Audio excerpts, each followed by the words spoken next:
Setelah saya jadi kiai dan penelitian, saya itu berkali-kali didatangi dokter, tentara, juga polisi. Mereka sering bilang gini, Gus, saya ini dokter negeri. Saya ke NTT, ke Papua, karena saya muslim, berkebutuhan Islam, maka dibikinkan musola, dibikinkan masjid. Kalau kiai tidak bisa, bikin sendiri urunan mau narik siapa, gitu.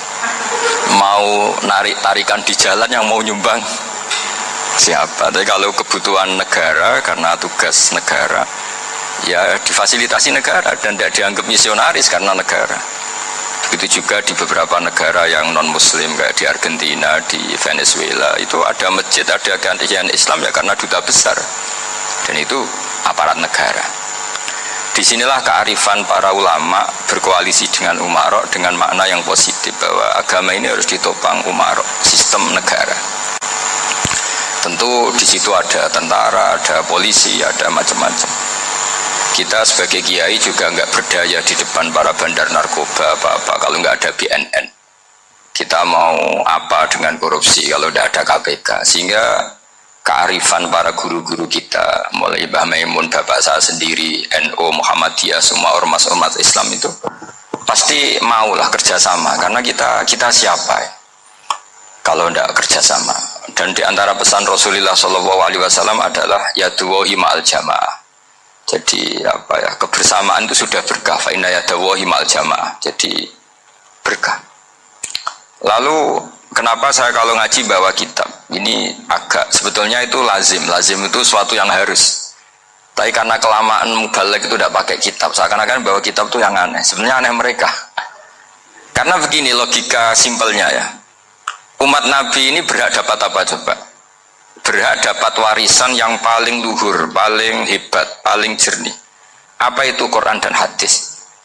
Pertanyaannya, siapa yang paling punya hak otoritatif untuk menerangkan Quran hadis? Ulama. Ulama yang mana? Ya yang kapabel, yang sudah diakui dunia, kayak Imam Ghazali, Imam Bukhari, Imam Syafi'i. Artinya kalau kita tidak pakai materi, itu ulama mendapat pikiran kita, bukan mendapat pikiran mereka. Saya ulang lagi, kalau kita tidak pakai materi yang otentik, yang orisinil, ulama umat ini mendapat pikiran kita, bukan pikiran mereka. Maka saya berusaha supaya teman-teman atau semua umat Islam dapat pikiran-pikirannya Imam Ghazali, pikiran-pikiran Imam Bukhari, pikiran-pikiran Abdul Qasim Al-Junaidi, kejernian-kejernian Abu Yazid Al-Bustami. Kejernian itu diantaranya adalah misalnya makalah yang menurut saya itu makalah yang super. Jadi untuk ngadepi krisis karena COVID atau karena apalah, itu lama dulu sederhana sekali. Beliau punya rumus yang mungkin jarang didengungkan orang, tapi saya akan kampanye rumus ini.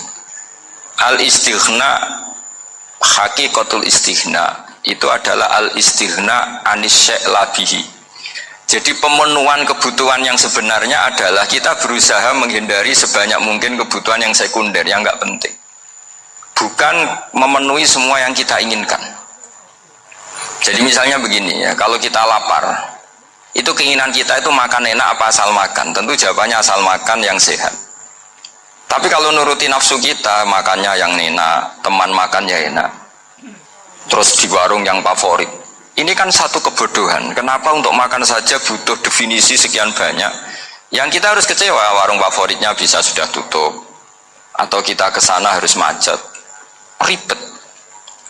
Yang benar-benar arif dan bijaksana itu adalah al-istighna anis syai'. Sesuatu yang tidak mendesak itu jangan jadikan kebutuhan. Sehingga kalau kita puasa misalnya, semua makanan itu enak karena kita sangat lapar. Sehingga Abdul Qasim Al-Junaidi ketika ditanya, ma'idamu to'am, lauk makanan itu apa? Jawabannya lucu, alju, lapar. Kalau kamu lapar ya semuanya enak.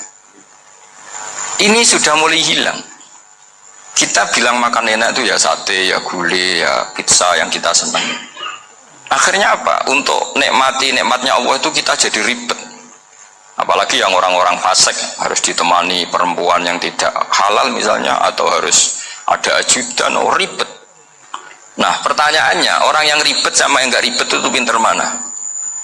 Pinter yang nggak ribet. Nah ini kearifan-kearifan yang mulai hilang.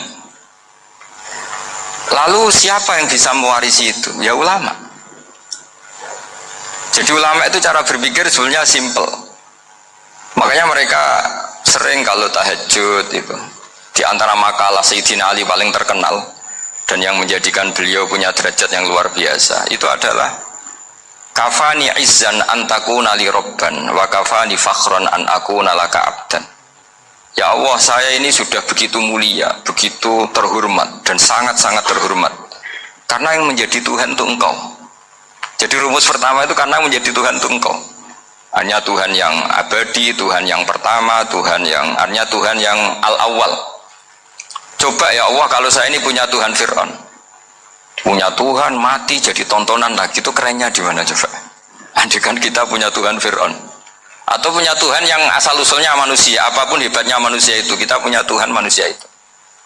Tuhan yang lapar, yang kalau nggak makan mungkin pingsan, mungkin bisa kena COVID, nanti Tuhannya diisolasi. Kayak apa?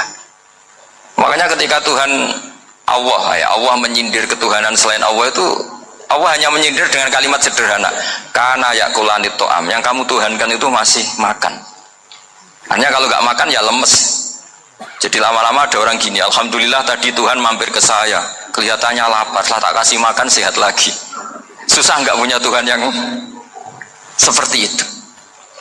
Beda dengan Tuhan kita, Tuhan yang nggak butuh makan, nggak butuh minum, Al-Qayyum, zat yang berdiri sendiri tanpa butuh yang lain, Al-Awwal. Sebelum ada langit bumi sudah ada Tuhan kita, yaitu Allah. Bandingkan dengan Tuhan-Tuhan yang dipertuhan yang lain, yang adanya setelah bumi, misalnya Fir'aun dan sebagainya. Sehingga Sayyidina Ali pertama jadi kebanggaan apa? Kafani izzan antakuna li robban. Saya ini keren betul karena punya Tuhan yaitu Engkau, Tuhan yang lahul asmaul husna, Tuhan yang semuanya punya kebaikan, punya keabadian, punya keagungan. Terus wa kafani fakhron an akuna laka abdan, dan saya bangga sekali karena saya menjadi hambamu. Kalau saya jadi hambanya Pak Rektor ribet kan, sudah tak hormati ternyata nanti tidak rektor, ya kan ribet kan. Terus pokoknya ribet, jadi budaknya manusia itu ribet. Makanya ada seorang wali datang ke temannya yang jadi presiden atau jadi raja. Datang ke situ karena tidak punya uang, mau minta uang karena temannya raja. Setelah sampai sana ternyata temannya ini karena orang soleh pas berdoa, ya Allah saya minta ini, minta ini, minta ini. Terus si wali tadi pulang.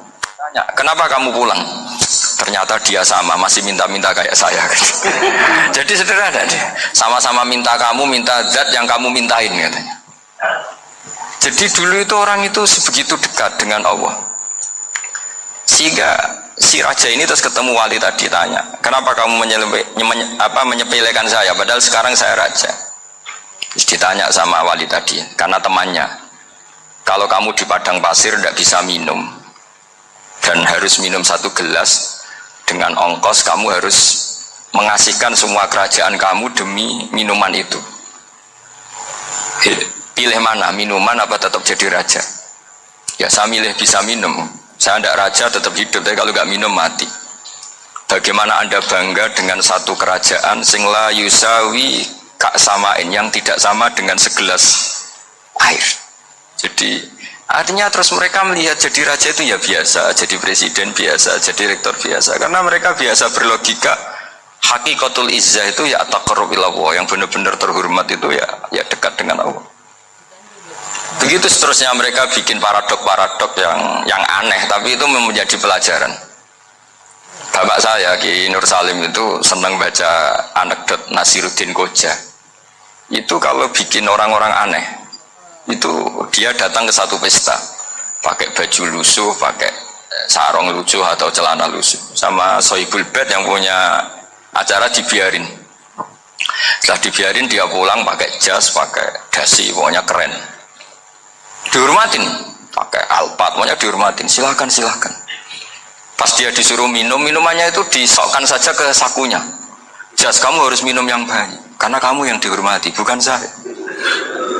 Terus makanannya semuanya diletakkan di saku, ada nggak apa, ayo kamu makan yang banyak. Alpatnya juga gitu, dikasih sate, apa, ayo kamu makan yang banyak. Mereka tidak melihat saya, melihat kamu. Akhirnya orang satu pesta itu istighfar semua, berarti kita ini salah. Terus dia pidato, kenapa kamu uang gitu? Tadi saya datang, orangnya sama. Gara-gara beda pakaian, penghormatannya beda. Berarti yang berhadapan makanan ini jasa ya, bukan saya. Betapa naifnya kita sebagai orang. Ternyata kita masih hormat sesuatu yang seperti itu, yang atribut lah. Jadi orang-orang sufi itu orang yang bisa menertawakan dunia. Akhirnya ya pertama dia dianggap orang gila, masa jas dikasih makan, dikasih minum. Tapi secara fikih dia benar, haram dia makan. Karena pas dia datang dibiarin, setelah pakai jas dikasih makan. Berarti hakikat yang dapat rezeki siapa? Jasnya apa orangnya? Jasnya apa orangnya? Jasnya. Jadi itu orang-orang sufi, kearifan orang-orang dulu itu bisa ngelola hal-hal yang keseharian menjadi luar biasa. Ada seorang wali melihat istrinya makan satu piring, anaknya makan satu piring. Ditanya, kalian kenyang? Wah, kenyang sekali. Melihat anaknya minum kopi satu cingkir, senang. Kalian senang-senang sekali. Wah, kalau senang dengan hal-hal yang murah bisa, ngapain harus senang dengan hal-hal yang mewah? Bodoh sekali saya. Sehingga terus mereka bisa qanaah. Qanaah itu ya hidup itu simpel, sederhana. Jadi tentu saya tidak akan ngomong yang muluk-muluk, selain itu tidak bidang saya juga apa ya, kita ini butuh obat di kondisi COVID seperti ini, butuh kesederhanaan, butuh apa ya, istighna tadi. Kita harus istighna billah an ghairillah. Jadi sudah cukup bahwa Allah ini segalanya. Sehingga tadi saya dengarin himnenya Unisula, yang paling saya kagum adalah dimulai dengan kalimat-kalimat thayyibah. Di antara tugas suci Nabi Ibrahim dan semua Nabi adalah wa ja'alaha kalimatam baqiyatan fi aqibi. Nabi Ibrahim itu Nabi yang diberi gelar Allah. Dia adalah Nabi yang menjadikan kalimat tauhid itu kalimat yang abadi. Fi aqibi, di anak turunnya, di semua generasinya, baik anak turun karena gen maupun karena pembinaan, karena pendidikan. Ini penting sekali saya utarakan karena apa? Satu kehidupan itu sebenarnya digerakkan oleh kata-kata, oleh moto kalau oleh bahasa modern. Sehingga banyak ulama mengatakan al-ibarat qutun li'ailatil mustami'in, bahwa redaksi atau moto atau pegangan hidup itu penggerak kehidupan. Sehingga sebetulnya manusia itu digerakkan oleh kalimah-kalimah itu, oleh moto-moto itu, oleh prinsip-prinsip hidup itu.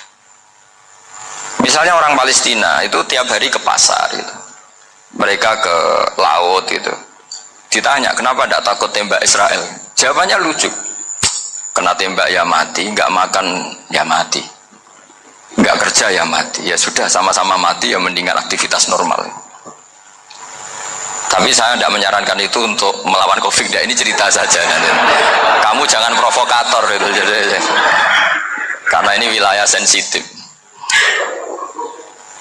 Jadi banyak orang yang poligami, kalau ditanya alasannya gitu, istri satu ya cerewet, dua ya cerewet, mendingan 4 ya banyak ya gitu.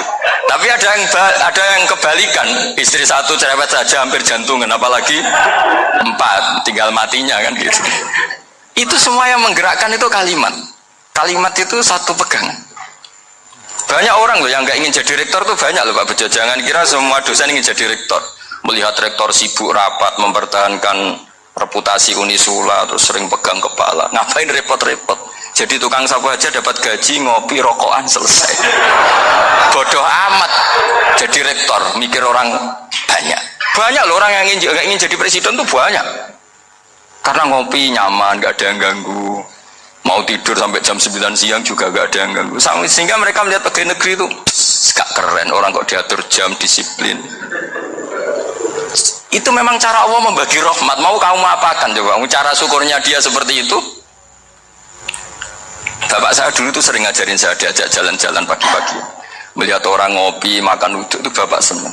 Kok enak jadi wong awam. Ngene esuk-esuk nyemak bocah kesel kabeh kono enak ngopi rokokan. Bapak kadang iri sama orang awam itu iri. Sudah gitu berharap masuk surga kan enak sudah gitu. Tahu-tahu mati, tidak tahu ke surga apa ke neraka ya tidak tahu. Jadi, nah orang dulu itu orang yang bisa mensederhanakan dunia, sehingga ya sudah cara bahagia. Makanya saya, alhamdulillah saya ini kerjasama sama UII, sama beberapa kampus. Memang amdan itu sengaja. Kampus itu ya punya sistem yang nggak bisa mewakili sistem kiai. Kiai juga punya sistem yang nggak terwakili oleh kampus, juga sebaliknya saling melengkapi. Saya sering ketemu rektor UI, rektor kampus-kampus Islam. Mereka cerita, Gus, pendidikan pondok harusnya dimodernkan gini-gini. Saya bilang, kalau pondok modern kayak kampus itu nanti saya ketemu Allah tidak bisa jawab. Kenapa, Gus? Saya beri contoh gini. Kalau misalnya perempuan perawan lah atau apa saja namanya perempuan mau tanya tentang menstruasi atau haid, kalau semuanya sistem kampus dia harus kuliah dulu, registrasi dulu, kuliah dulu, bayar dulu, dan dapat jawabannya nunggu mata kuliah pas itu. Bandingkan kalau sistem pondok, saya tuh sering ke pasar sama anak saya dicegat sama ibu-ibu, Gus, anak saya ngalami gini-gini, keluar darah terus menerus, nggak 6 hari tapi 1 bulan penuh. Itu hukumnya apa, Gus? Nanti saya mau sowan ke jenengan. Nggak, ada usah sowan, di sini aja. Ya sudah, sebelum mengeluarkan darah yang rutin seperti itu biasanya haidnya berapa hari? 6 hari, ya sudah ikut yang 6 hari, yang lainnya istighatsah. Ngoten tok, Gus, ya udah ya. Begitu terus di masalah udhiyah, Pak. Coba kalau semuanya pakai sistem kampus, daftar dulu, bayar dulu. Jadi ini nggak ada jawabannya, nunggu mata kuliah itu baru dapat jawaban. Itu biasa nggak sholat bertahun-tahun karena belum ada jawaban tentang itu. Nah, itu kalau misalnya orang mati, tahunya cara apa memulasara jenazah itu nunggu kuliah dulu, pas mata pelajaran itu dulu, baru menangani orang mati. Berarti orang mati itu tergeledak semua. Tapi kalau kiai kan enggak, kesini orang mati terbakar, kalau dimandiin malah badannya copot-copot, itu gimana hukumnya? Ini ada orang mati Gus Kendat, ini disolati apa enggak? Ada orang mati apa itu oplosan ya kan? Itu disolati enggak? So sering ditanya gitu. Gak usah registrasi Pak Rektor, gak usah registrasi, gak usah daftar, gak usah seminar.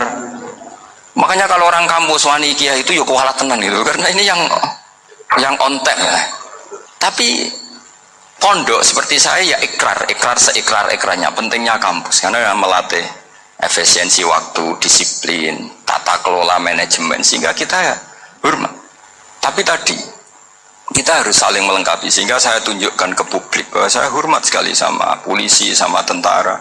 Coba kita bisa apa ngadepi bandar narkoba kalau tidak polisi? Bisa apa coba menjaga NKRI kalau nggak tentara?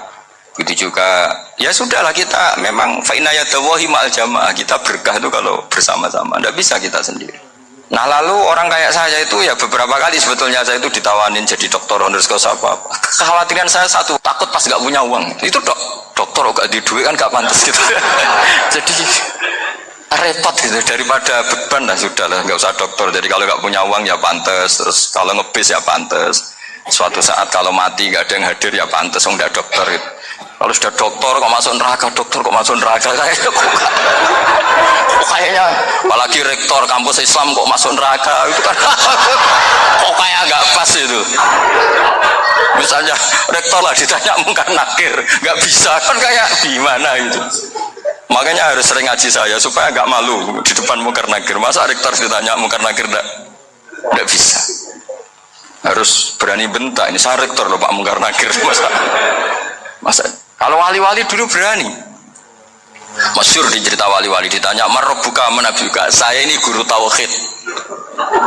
Kok kamu tanya marabbuka manabuka, yang ngotok. Kok kamu tidak pernah ngaji, enak aja tanya. Jadi wali-wali itu ya rileks ngadepi mungkin. Saya yakin rileks wali di Bang Parik baru, saya yakin itu. Karena wali itu lebih dekat Allah. Sehingga orang dulu itu, saya ulang lagi ya, ada satu kearifan namanya hidup itu apa? Hidup itu adalah cari sebanyak mungkin supaya hidup itu tidak tergantung pada banyak hal. Sehingga misalnya cara berpikir orang-orang modern itu sebenarnya banyak orang-orang ilmuwannya nggak ngagumi Amerika. Bukan karena angkuh, enggak. Untuk mempertahankan kebesaran negara sebesar itu, kebutuhan listriknya besar, kebutuhan tentaranya besar, kebutuhan apa? Sementara negara kayak Venezuela atau Swiss kebutuhannya ada banyak. Pertanyaannya, yang tergantung dengan banyak hal sama yang tidak tergantung banyak hal, itu pinter mana? Kalau dibalik pertanyaannya gitu, negara-negara maju itu tidak keren kalau dibalik pertanyaannya. Orang yang untuk mempertahankan eksistensinya banyak, butuh banyak hal, dengan yang tidak butuh banyak hal, itu pinter mana? Orang yang bahagianya nunggu jadi dokter, nunggu jadi kiai besar, kiai viral, dengan orang yang bahagia cukup dengan ngopi, itu pinter mana? Tapi kalau dibalik pertanyaannya, orang yang tahunya nikmat hanya kopi dengan nikmat yang banyak, pinter mana? Makanya Mbah Mun tuh kalau guyon itu lucu. Aku ikut saake ambek wong desa sing mlebu swarga. Saya dulu eskat mlebu swarga kok disakeni. Akhirnya beliau memberi penjelasan. Wong desa iku roe pakanan enak, iku mau kopi mbek uduk. Lah swarga iku mau nuruti sing dikarepno. Akhirnya semua mangan ngopi nguduk ngopi ora roh pakanan liyane ora roh nasi mandi ora roh pizza ora roh apa-apa. Terus saya bilang wah lah niku nak nganti selera tentang wanita cantik iku juga sederhana, rodok pesek ya wis cantik, rodok ireng ya wis. Apa bidadarinya seperti itu karena saking enggak pengalamannya. Jadi surga itu kan nuruti apa yang diinginkan. Kira-kira keinginan orang kampung kalau di surga itu apa coba? Makanan apa coba? Ya benar, senangnya ketemel gemblong itu. Nah, artinya malaikat lebih suka nangani surganya orang-orang kampung dibanding Pak Rektor. Ini sudah ribet ini. Makanan apa saja sudah dicoba ya. Terus kalau di mall tahu orang macam-macam, seleranya macam-macam pasti itu. Enak mana kalau sampai jadi malaikat pelayan surga? Suka melayani orang kampung apa yang orang kota? Orang kampung kan? Jadi ya itu guyon tapi itu menjadi pikiran kita bahwa orang yang banyak kebutuhan itu sebetulnya banyak kebodohannya karena menggantungkan kebahagiaannya dengan banyak hal. Makanya Imam Syafi'i ngendikan istighna itu apa? Al istighna anisya'i, yang dikatakan kecukupan adalah berusaha sebanyak mungkin banyak hal tidak kamu butuhkan, bukan memenuhi semua kebutuhan kamu karena nafsu kamu ini tidak ada batasnya gitu. Kalau kamu penuhin nggak akan selesai. Itu ada perempuan yang kurang cantik itu minta doa saya, Gus doain suami saya kaya, terus tak guyonin, terus nggak minta. Kalau suami kamu kaya, yang pertama dirubah itu apa? Rumah supaya rumah saya bagus. Kedua apa? Mobil supaya mobil saya bagus. Nanti yang dievaluasi itu kamu. Mobil bagus, Alphard, rumah mewah, istrinya kamu, pasti itu dievaluasi langsung. Nggak usah sudah gini aja. Jadi pertama yang dievaluasi itu kaya itu, coba kalau suami kaya itu yang dievaluasi pertama rumah ya, rumah ganti, setelah itu apa? Mobil. Kira-kira berikutnya akhirnya sudah nggak jadi. Nabi Ibrahim itu pernah minta umur panjang, keren umur panjang. Sama Allah nggak dijawab.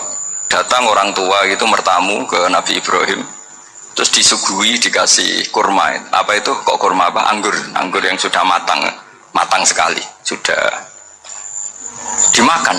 Setelah dimakan meler keluar lagi, dimakan lagi meler lagi. Terus Nabi Ibrahim masuk lagi ke kamar. Ya Allah, doanya tak cancel. Nanti kalau saya tua kayak itu. Jadi Allah itu nggak jawab langsung tapi ngirimkan itu. Akhirnya ya Allah nggak jadi.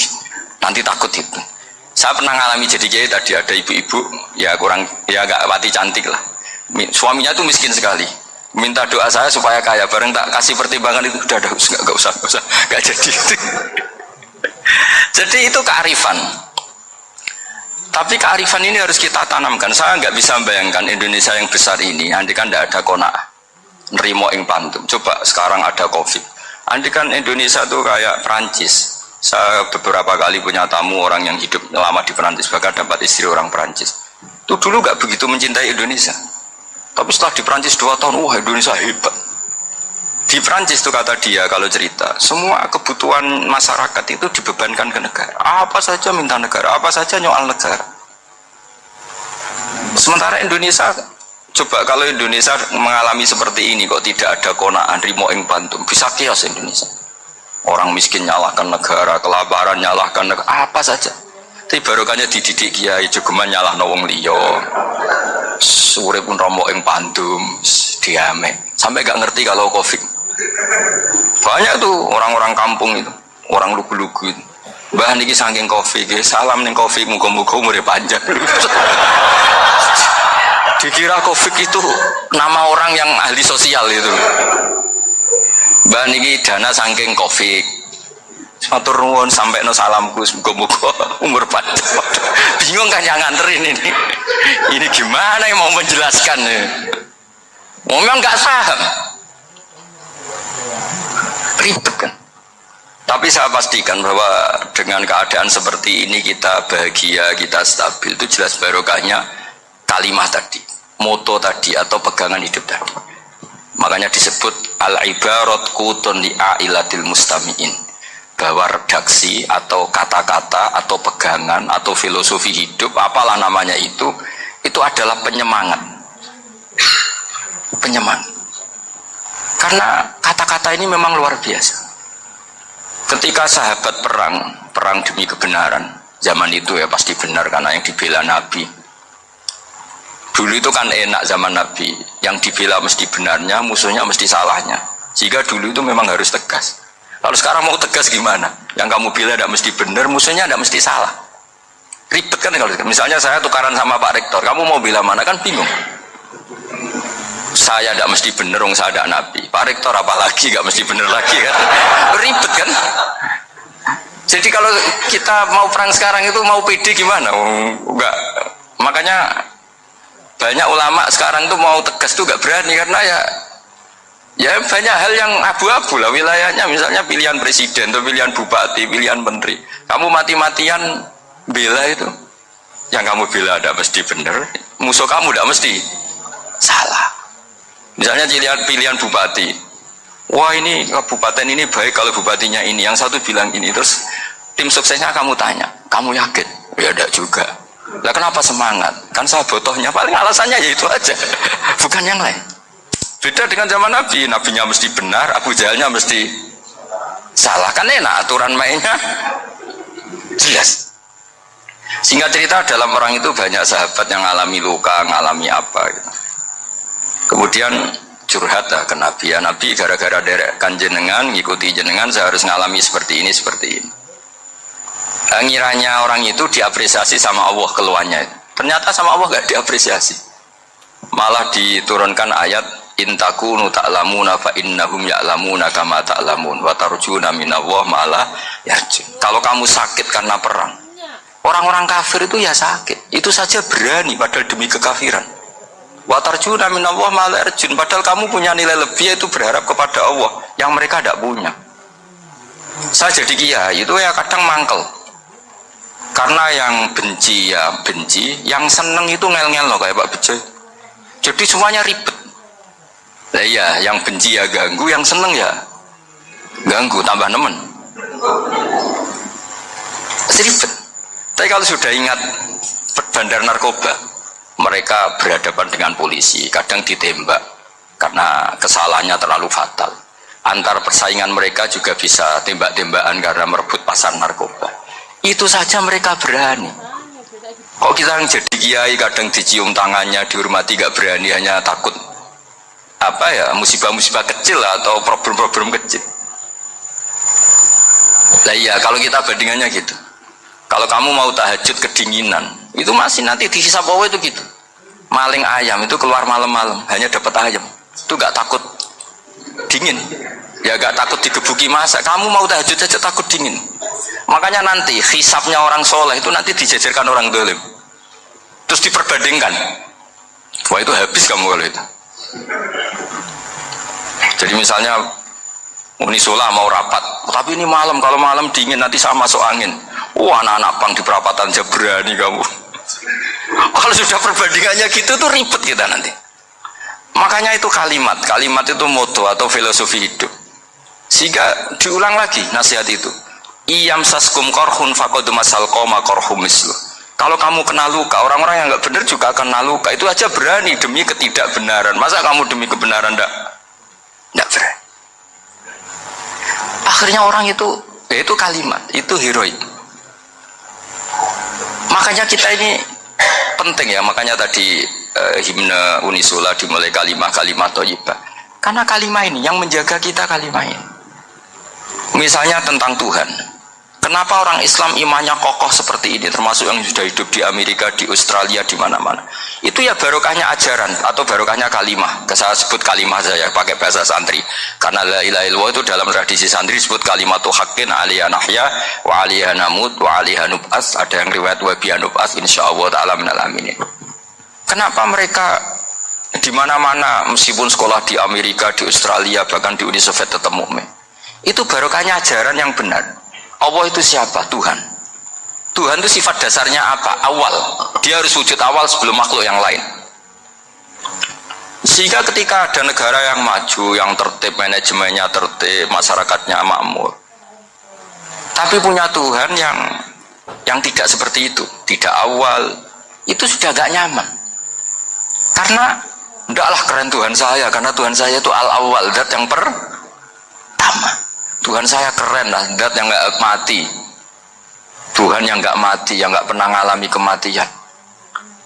Sehingga tontonan atau yang dilihat kenikmatan-kenikmatan yang lain ini tidak mengubah dia pendirian tentang Tuhan, karena mantapnya satu kalimat tadi bahwa Tuhan itu ya harus satu, harus awal, harus tidak mati, tidak rusak, tidak mengalami apa-apa yang membahayakan.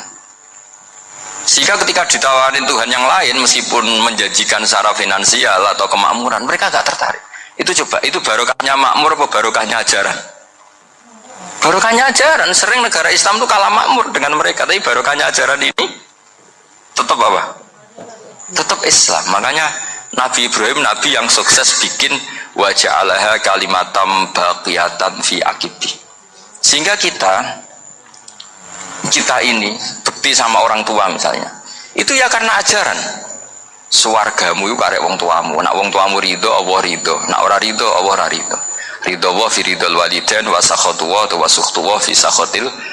Sehingga ketika ada orang tua yang agak brengsek gitu, anak-anak tetap hormat. Punya orang tua yang miskin, yang sudah miskin, tukang tombok nomor, banyak kan di kampung gitu. Ya tetap hormat. Coba kalau dari awal kita ngajari orang tua kamu hormati, ya kalau baik, kalau tidak ada usah, bisa geger Indonesia. Tapi barokahnya ajaran-ajaran itu Indonesia tertib karena ada ajaran. Nah ini di sini pesantren dan Unisula semua harus berkontribusi membuat ajaran yang benar itu adalah ciri utama Islam. Sehingga Islam ini dimulai dengan ajaran kalimatu haqqin alaiha nahya wa alaiha namut. Sehingga kita tenang seperti ini. Saya ini termasuk kiai yang tenang, meskipun kata orang banyak saya ini kiai besar, tapi termasuk kiai yang paling tenang, termasuk yang paling tenang. Karena saya ini pakai mazhab orang-orang hebat.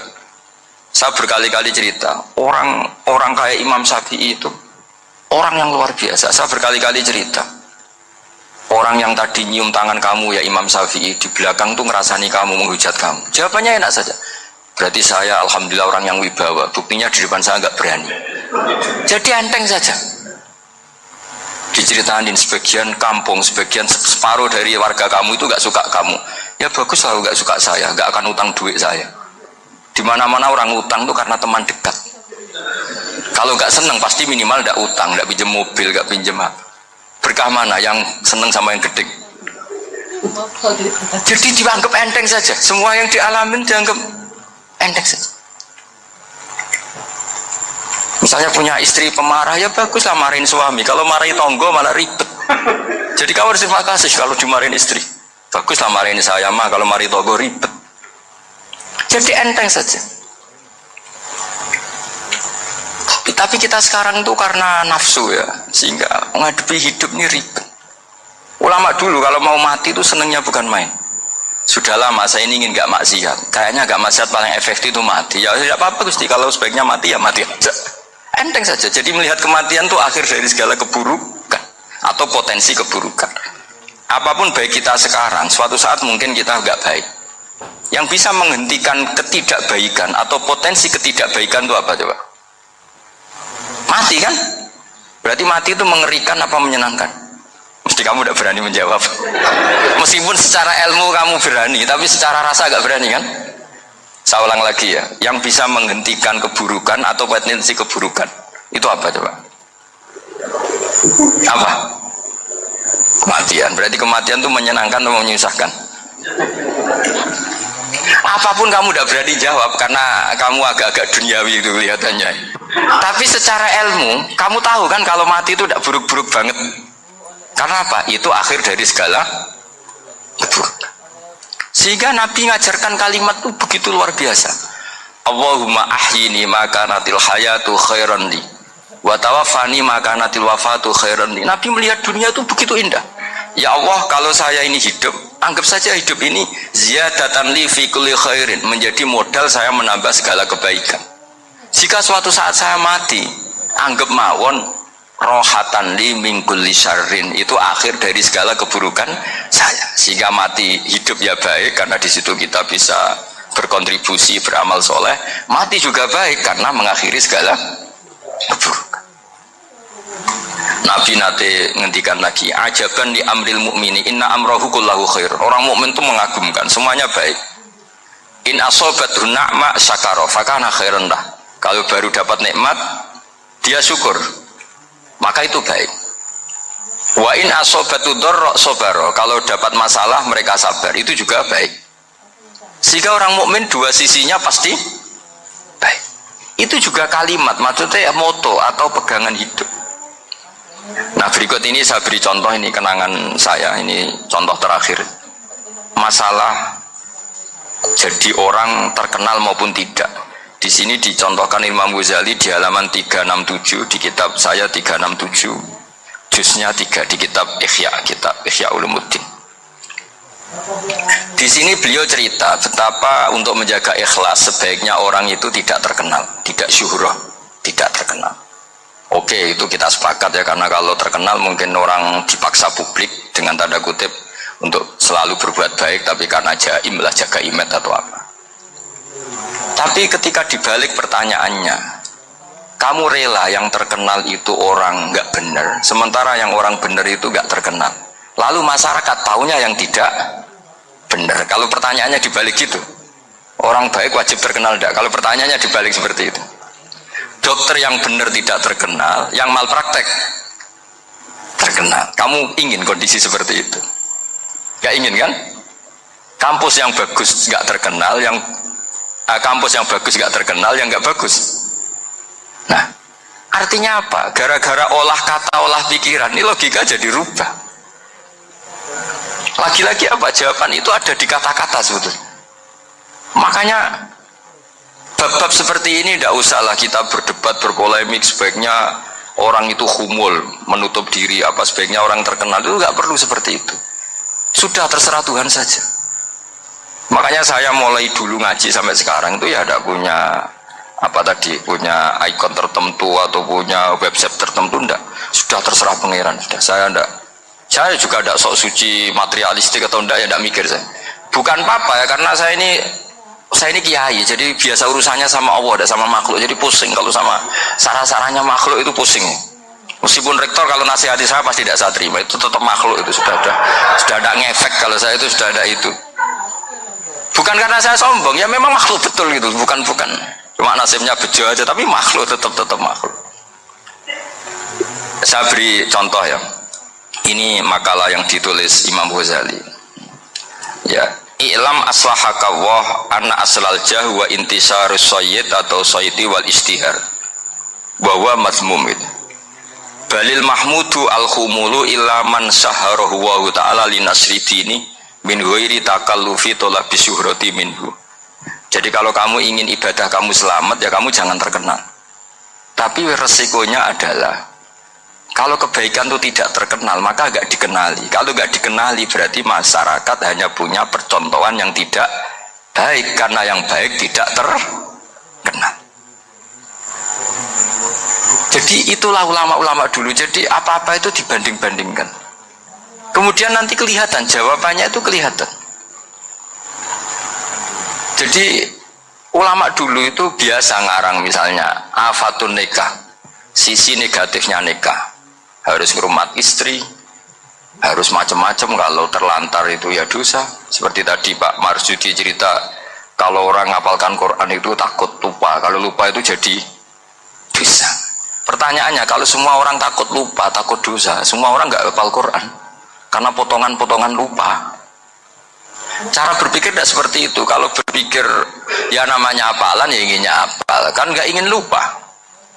Nah nanti kalau takdirnya lupa karena hal-hal yang dimaklumi oleh syariat itu enggak yang termasuk dosa. Yang dosa itu lupa takliwiri udrin syar'iyin, lupa yang tidak ada sebab yang apa? Syar'i. Tapi lupa bawaan EQ-nya tidak bagus. lupa bawaan sering dibentak. Oh itu nggak masalah karena bawaannya orang tertekan itu ya lupa. Coba kamu hafal Quran, terus punya kredit jatuh tempo, pas hari itu aku yakin nggak cerdas sudah. Itu bawaannya orang tertekan itu pasti lupa. Jadi ya saya teruskan ya. Jadi terus ada makalah yang sangat bagus sekali tentang itu. Saya baca ya. Wa yadullu ala dzalika anna Allah azza wa jalla amaral anbiya'a bi idharil amali lil iktida wa khassahum bi mansibin nubuwah. Wa la yajuzu ayyudhanna bihim annahum khurrimu afdhalal amalin. Jadi orang yang terlalu mendewa-dewakan khumul itu menutup diri. Oke, itu baik karena dengan khumul, dengan menutup diri Anda tidak riya, Anda tidak pamer. Tapi kata Imam Ghazali, kamu juga harus ingat di antara syaratnya Nabi itu harus mengumumkan kalau beliau itu seorang Nabi. Harus memaklumatkan kalau beliau seorang Nabi supaya bisa diikuti. Caranya sholat harus diumumkan sehingga Nabi itu mengatakan harus jamaah. Karena dengan cara jamaah itu bisa shollu kama ra'aitumuni usolli. Coba kalau Nabi sholatnya nggak diperlihatkan, kamu harus sholat yang benar. Caranya gimana ya Rasulullah? Itu rahasia. Bingung nggak kira-kira? Bingung nggak? Ya misalnya amal rahasia selalu lebih baik. Terus ada pertanyaan, Nabi ngendikan kamu sholat yang benar. Caranya gimana Nabi? Ya itu rahasia. Terus gimana coba? Tapi Nabi ngendikan apa? Shollu kama ra'aitumuni usolli. Ya sudah kamu sholat, niru saya sholat. Berarti Nabi sholatnya diperlihatkan apa disembunyikan? Diperlihatkan. Jadi begitu juga saya berkali-kali bilang, orang tahu kalau itu bidan ya berdasar tulisan itu bidan. Tahu kalau itu dokter gigi ya itu dokter gigi.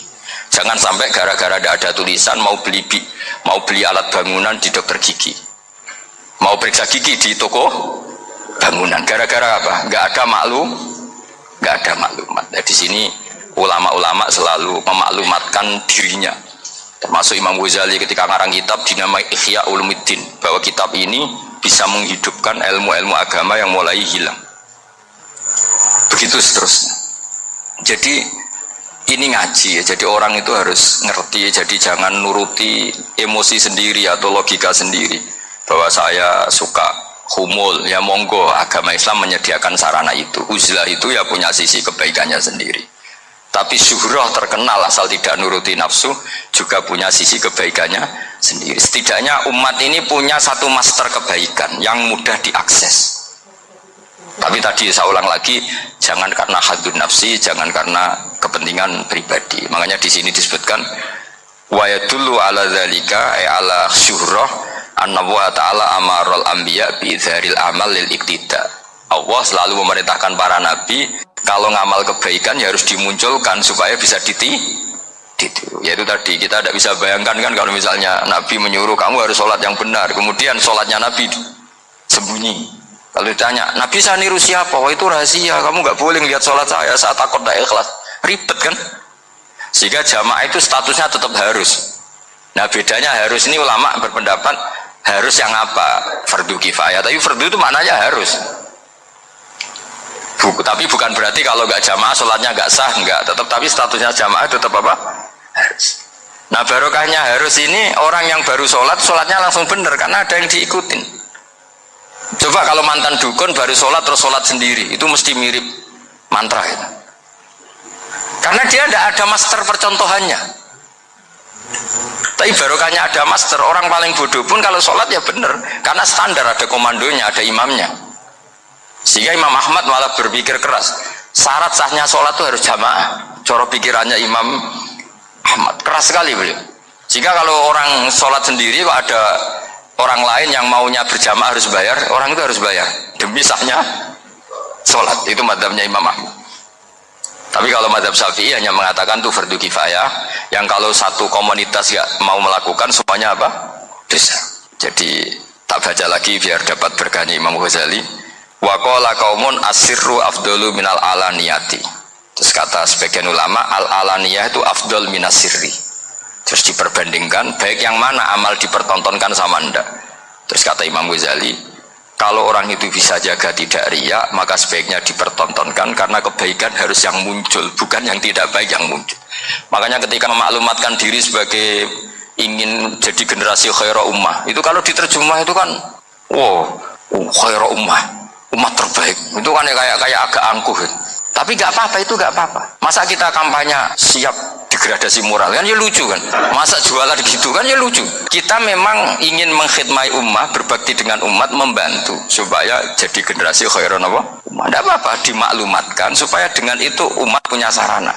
Oh kalau ingin jadi khairun umat kuliah di sini, jangan lalu enggak gitu ya. Sama kita dokter, maklumatkan saja dokter gigi, dokter kandungan, dokter bedah, sehingga orang kalau mau bedah ya jangan ke dokter kandungan.